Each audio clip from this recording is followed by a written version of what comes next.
Assalamualaikum warahmatullahi wabarakatuh. Anak-anakku sekalian, alhamdulillah hari ini kita akan kembali bercerita atau kisah teladan, yaitu kisahnya para nabi dan orang-orang yang soleh. Kemarin Ustadz sudah bercerita tentang Nabi Adam alaihissalam. Nah, Nabi Adam akhirnya memiliki anak cucu yang sangat banyak. Kemudian berikutnya ada seorang nabi, tapi bukan rasul, yaitu Nabi Idris. Ya, keturunan Nabi Nuh, Nabi Idris. Nah, kita akan bercerita pada hari ini tentang cucunya Nabi Idris. Yaitu siapa? Ayo kira-kira. Yaitu Nabi Nuh alaihissalam. Anak-anakku sekalian, setelah manusia sudah mulai banyak berkembang biak, ada anak, cucu dan sebagainya, maka ada sebuah kaum yang sangat banyak, jumlahnya sudah mulai banyak manusia, tapi belum sebanyak hari ini ya, tentunya. Itu di sana yang tadinya dipimpin oleh seorang Nabi Idris. Setelah Nabi Idris meninggal dunia, kemudian orang-orang itu sudah mulai imannya, keyakinannya untuk menyembah kepada Allah itu mulai berkurang, mulai menipis. Nah, ini. Nah, setelah itu, saat itu ada orang-orang yang soleh. Orang-orang yang soleh yang menjadi panutan, yang diikuti, yang dihormati sama kaum Nabi Nuh ini.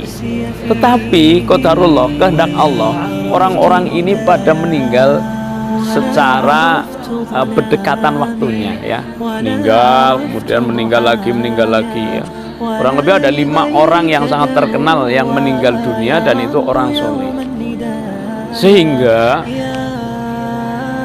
kaumnya Nabi Nuh ini merasa sedih, padahal dia itu adalah orang yang sangat dihormati sekali, yang selalu ditanya ya sama masyarakat untuk mencari bagaimana ini menyelesaikan segala sesuatu, meninggal dunia.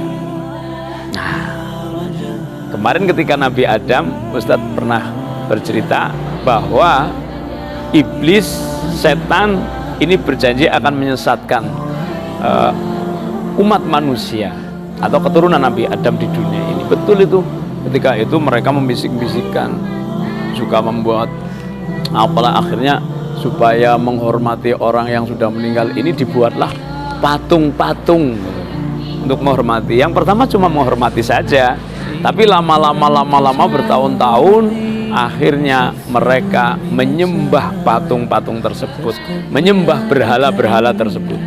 Karena itu orang-orang suci, dianggap orang suci, orang yang baik, orang yang alim ya, sehingga akhirnya mereka itu menyembahnya. Coba ini, makanya hati-hati ya. Nah, setelah itu datanglah Nabi Nuh yang diutus oleh Allah supaya mengingatkan kepada kaumnya supaya jangan menyembah kepada kepada berhala. Ya, semuanya. Dan Nabi Nuh ini, coba anak-anakku sekalian, berdakwah atau mengajak manusia supaya hanya menyembah kepada Allah saja itu selama 950 tahun lamanya. Lama enggak? Lama sekali. Jadi Nabi Nuh ini umurnya kurang lebih sekitar 1000 tahun. Lama ya, manusia zaman sekarang nggak ada yang umurnya 1000 tahun. 100 tahun saja jarang ya, apalagi 1000 tahun. Nah, itu Nabi Nuh berdakwah siang malam dengan kelembutan, dengan baik-baik ya, dengan memberikan contoh, selalu mengingatkan dengan kata-kata yang lembut, kaumku, hanya Allah saja yang disembah, jangan menyembah kepada selainnya. Menyembah itu diantaranya adalah mencintai ya, yang dicintai Allah saja, jangan mencintai patung-patung. Kemudian yang lain, menyembah itu berarti mengagungkan. Yang diagungkan harusnya hanya Allah saja, bukan patung-patung diagungkan, disembah-sembah, bahkan dikasih sesaji, dikasih makanan dan seterusnya ya. Itu disebut-sebut namanya terus, itu namanya mengagungkan. Nah, kalau kita mengagungkan Allah berarti senantiasa menyebut Allah, ya Allah, ya Allah, Allahu Akbar, Subhanallah, Alhamdulillah dan seterusnya. Itu menyembah Allah itu tidak hanya menyembah seperti sholat saja, enggak itu. Tetapi termasuk keyakinannya bahwa ada makhluknya Allah yang seperti Allah, itu memiliki kekuatan seperti Allah, itu namanya menyembah. Nabi Nuh selalu menasehati, siang malam dinasehati. Tapi bagaimana tanggapan kaumnya? Kaumnya tidak menghiraukan, bahkan akhirnya kaumnya itu mengancam Nabi Nuh. Diancam bagaimana? Akan dirajam. Tahu dirajam, anak-anakku? Dirajam itu tubuhnya itu ditanam separuh dalam tanah dan dilempari pakai batu sampai mati kepalanya. Itu ancamannya kaumnya Nabi Nuh itu. Ya. Jadi Nabi Nuh itu selalu diancam seperti itu. Terus yang lain, anak-anakku sekalian, dari kaum yang begitu banyak sekali, yang beriman hanya sedikit sekali orang yang mau beriman. Sehingga para pemimpin kaumnya Nabi Nuh itu mengatakan, Nuh, kamu lihat sendiri, kamu ini manusia biasa seperti aku, dan coba lihat pengikutmu itu orang-orang yang rendahan, orang-orang miskin, orang-orang yang tidak berpengetahuan, orang-orang yang lemah, orang yang bodoh, dan seterusnya. Jadi kaumnya Nabi Nuh itu tidak mau, ya, pokoknya seperti itu. Selalu mengatakan Nabi Nuh itu orang yang istilahnya mau membuat kerusakan. Padahal dia cuma mengajak menyembah kepada Allah, jangan menyembah kepada yang lain, jangan mencintai yang lain, jangan mencintai berhala. Tapi mereka malah marah. Bahkan yang terakhir ini, anak-anakku sekalian, mereka tuh mengancam kepada Nabi Nuh gitu ya, akan membunuhnya. Terus apa? Dia itu dengan sombongnya mengatakan begini, Nuh, kalau kamu memang orang yang benar, orang yang memang mengajak kepada kebenaran, dan kamu punya Tuhan, coba datangkan sini azabnya kayak apa gitu. Coba, naudzubillah min dzalik, kita nggak boleh, anak-anakku sekalian, tidak boleh menantang Allah dengan azabnya. Naudzubillah, ngeri sekali. Ya, ini belum lama ini ada seorang wanita dinasehati supaya baik-baik, pakaiannya yang baik, nutupin aurat gitu ya.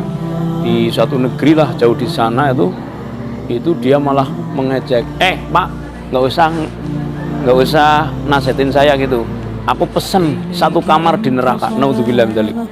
Akhirnya betul itu, orang itu lagi naik bis, tiba-tiba di dalam bis itu dia langsung mati. Dan ketika mau ditolong itu panas, orang yang memegang itu panas tuh. Makanya nggak boleh menentang. Ini Nabi Nuh dulu umatnya ini juga menentang pada Allah, coba datangkan azab. Maka kemudian apa? Nabi Nuh berdoa, ya Allah, sudah lama Nabi Nuh sudah jenggotnya sudah semuanya putih ya, sudah tua, tapi nggak ada ya Allah umatku yang mau mengikutiku, sedikit sekali yang mau mengikuti ajakanku ya Allah. Maka ya Allah, ini Nabi Nuh minta, intinya minta kepada Allah supaya jangan biarkan mereka kaumku ini hidup satupun. Ya. Artinya supaya dimusnahkan oleh Allah. Karena kalau engkau hidupkan mereka hidup, mereka berada di muka bumimu ini, pasti mereka itu akan mengajak kekafiran, pasti akan membuat orang-orang yang sudah beriman itu bisa kafir, dan mereka hanya menurunkan keturunan yang membuat kerusakan. Itu jadi saya punya anak-anaknya tidak malah ikut kepada Nabi Nuh, malah mengikuti nenek moyangnya menyembah kepada berhala. Nabi Nuh akhirnya seperti itu. Anak-anak sekalian, bagaimana kalau orang soleh itu doanya pasti dikabulkan sama Allah. Apalagi seorang nabi sudah 950 tahun mengajak dengan lembut, dengan baik, dengan sopan, tetapi mereka tolak, bahkan meminta supaya katanya Tuhanmu punya azab, coba datangkan. Naudzubillah min dzalik. Akhirnya didengar sama Allah, Nabi Nuh mendapat wahyu supaya membuat perahu yang besar. Yang perahu itu nanti akan dinaiki oleh Nabi Nuh dan pengikutnya. Ya, Nabi Nuh dan pengikutnya, serta Nabi Nuh itu diberi petunjuk oleh Allah supaya mengumpulkan binatang-binatang itu sepasang-sepasang, laki perempuan, burung, kambing ya laki perempuan, ya sapi satu laki perempuan dan seterusnya. Jadi ada beberapa tingkat kapal itu diisi dengan binatang-binatang dan orang-orang yang beriman. Intinya seperti itu. Nah kemudian sudah seperti ini diecek lagi sama kaumnya. Nuh, kamu tambah gila ya. Masa di tempat padang pasir seperti ini kamu membuat perahu? Emangnya perahunya itu mau berjalan di pasir? Ditertawakan itu. Sudah sedih, nggak ada yang mau ikut, ditertawakan lagi, dihina lagi, dijelek-jelekan lagi. Itulah kaum yang kafir, kaum yang zalim itu. Nah, anak-anak sekalian, setelah itu singkat cerita pokoknya datanglah hujan. Yang hujan itu tidak berhenti siang malam hujan terus, sehingga airnya begitu banyak sekali ya. Maka semua orang-orang disuruh yang beriman, ayo kalian masuk. Banjir akan menggenangi seluruh muka bumi ini, nggak ada yang bisa selamat. Maka semua orang beriman pada masuk, binatang-binatang pada masuk semuanya ya, kemudian ditutup pintunya. Maka mulailah kapal itu kemudian terapung di air. Nah, ini ada kisah yang menarik anak-anakku sekalian. Nabi Nuh itu punya anak, salah satunya namanya Kan'an. Nah, ini tidak beriman kepada Allah ya. Maka setelah kapal itu berjalan, Nabi Nuh naik di atas kapalnya ya, di tempat yang paling tinggi di kapalnya itu, mencari-cari anaknya sambil memanggil-manggil, Kan'an, Kan'an. Itu anaknya dipanggil-panggil. Ternyata Kan'an lagi lari di gunung itu. Ya ayah, ayo nak kesini nak, masuk ke dalam perahu. Nanti kamu bisa tenggelam nak. Airnya sudah mulai naik tinggi itu. Bagaimana Kan'an? Karena Kan'an termasuk orang-orang golongan orang-orang yang kafir. Kan'an menjawab, oh enggak ayah, aku enggak mau. Aku mau naik di atas gunung yang paling tinggi. Pasti aku akan selamat. Enggak bisa nak, enggak bisa. Air bah ini terlalu besar, banjir ini terlalu besar, semua akan ditenggelamkan nak. Jadi naiklah ke sini nak. Enggak ayah, silakan ayah saja. Akhirnya Nabi Nuh berdoa pada Allah, ya Allah anakku ya Allah. Tapi Allah memberi petunjuk bahwa Kan'an itu anaknya itu tidak termasuk orang-orang yang beriman. Hati-hati loh ya, kalau nggak beriman nanti tidak bersama-sama orang tua. Nah, seperti Kan'an ini. Akhirnya betul kan anaknya tenggelam semuanya. Nabi Nuh hanya berserah diri kepada Allah terus itu. Semua orang yang tadinya itu lari kemana-mana, tidak ada pertolongan. Jadi memang pertolongan datangnya dari Allah atau anak-anaknya, nggak ada pertolongan dari yang lain ya. Termasuk sekarang juga begitu, kalau Allah tidak menolong kita nggak akan bisa apa-apa ya. Itu jadi umatnya Nabi Nuh alaihissalam itu tenggelam semuanya, tinggal yang beriman kepada Allah Subhanahu wa Ta'ala. Ini ya, makanya jadi manusia itu harus mendengarkan kalau diajak dalam kebaikan, jangan sombong, jangan jangan suka menjawab dengan pertanyaan-pertanyaan, bahkan menghina orang-orang yang mengajak berbuat baik, termasuk para nabi, orang-orang yang soleh, para ustadz, orang tua, semuanya saja yang mengajak kebaikan didengarkan, kemudian kita laksanakan supaya Allah itu sayang kepada kita, memberikan kebaikan di dunia dan di akhirat. Ini saja kisahnya pada pagi hari ini. Mudah-mudahan bisa diambil manfaatnya ya anak-anakku sekalian. Tetap belajar yang rajin ya, jangan malas, selalu mohon kepada Allah supaya semua penyakit ini diangkat oleh Allah, supaya kita nanti bisa bersekolah lagi seperti semula. Assalamualaikum warahmatullahi wabarakatuh.